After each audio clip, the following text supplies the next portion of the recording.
Hi everybody, Michael Glenn here from Tryouttoys Entertainment, and we're going to have some fun today learning some basics of sphere play. And before I get into rolls with the hand, I'm going to get into a little bit about your body posture. Because, well, your body is a pretty important thing. Well, without it, where would you be, right? But with sphere play, it's important for you to keep a very nice, gentle bend in your knees. Okay, so your knees are just going to be slightly bent, just like this. And down here, hi. And then your feet, you want your feet just about shoulder width apart. Okay?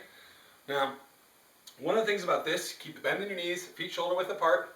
The next thing is the importance of breathing.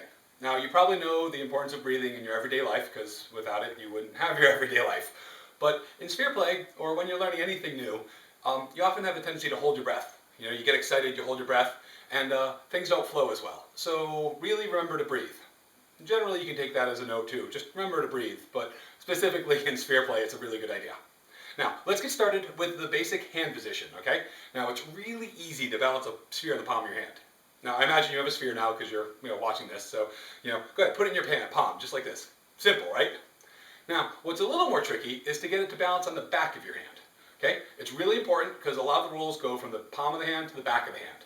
So you want to have a really, really good, solid base on the back of your hand. Now, the way I find it easiest is to do this. Put your arm straight out in line with your elbow. So you're keeping this straight out, just like this.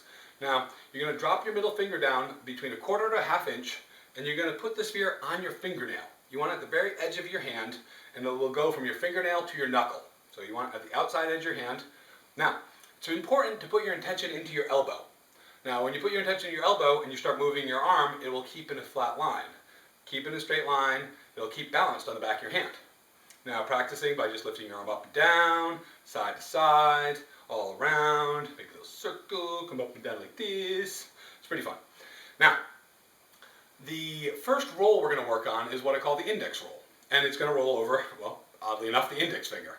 And the easiest way to do it is take the sphere off your hand and just do this. You're going to lift your arm straight up, your wrist is lined up about with your belly button. You're going to lift up, you're going to go about to eye level, flip your hand, come back down, right to where you started. So, just like this. Now, if you put the sphere on the back of your hand and you do exactly the same thing, it's going to look like this. It's going to roll right over the knuckle of your index finger. Now, do this a couple times, just reset it, take it off, do it a couple times. I hope you're still remembering to breathe. And now, you can do the reverse. Okay? Now, the easiest way to do the reverse is by doing exactly the same thing you just did, but in the rewind mode. Okay? So what I'm going to do, I'm going to do the move like this, and as soon as I'm done, I'm going to do the exact opposite.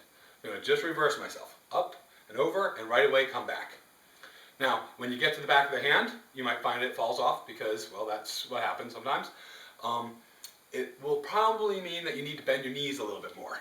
And if you're losing contact with the sphere, kind of like this, then it means you're moving too fast.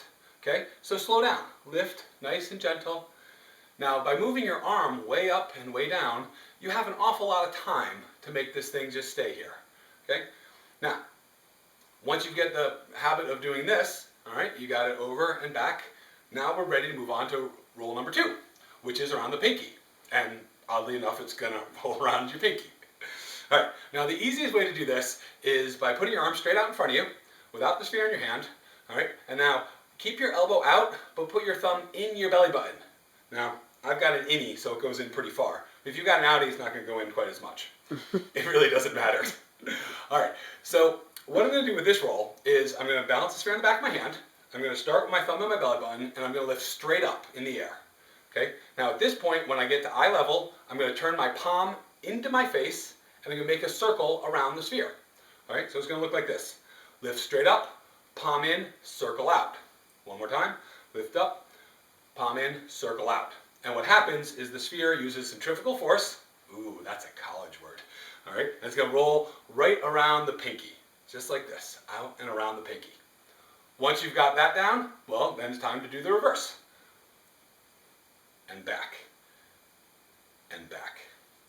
Now, before I get to the third roll, I'm going to show you some interesting things you can do by just putting these two rolls together. Okay? I'm going to first go over my pinky, and then I'm going to go over my index. So I'm going to go over my pinky, then up over my index. Over my pinky and over the index. Now, I do this a little quicker. This makes this really nice wheel form. But if I do exactly the same thing, but I change my plane, I'm going to go over my pinky, and I'm going to go over my index. Now if I do this side to side, it makes a really nice infinity loop. And if I can learn to tighten it down and get it a little bit smoother, and then it does what we call a hand circle. This is just the same two moves over and over and over again. Now we're going to get on to the third roll, which is over the top. This move is totally over the top, guys. All right? And the way to practice it is, well, without the sphere in your hand, just put your arm out straight in front of you. Now bring your arm very far across your body, as far as you can. Now, you're going to bring your hand with your palm in directly in front of your face. Come straight forward. Okay, now when you come back in, come in, touch your nose twice. I'm just kidding, and now go to the side. No, so really it looks like this. You come up and out and back to the side. So it's going to look like this. You're going to, with the sphere in your hand, I'm going to come out and up, right over the tops of the fingertips. Just like this, up and out, right over the tops of your fingertips. Now, what happens is you just come up, it's going to roll right over here because you're changing your angle, you're making this 90-degree angle and just roll right over the top. Now a lot of folks will call this the butterfly, and to do the butterfly they move it more side to side, kind of like this. But as you're learning, I find it an awful lot easier to change the plane, make the 90-degree angle, and come out and over. Once again, if you're losing contact with the sphere, if it's coming off your hand, it generally means you're just moving too fast. Slow down, take a nice breath, and try the move again. Remember to keep the knees bent, remember to breathe, and once you've done it a couple times, then you can reverse it. Forward and back.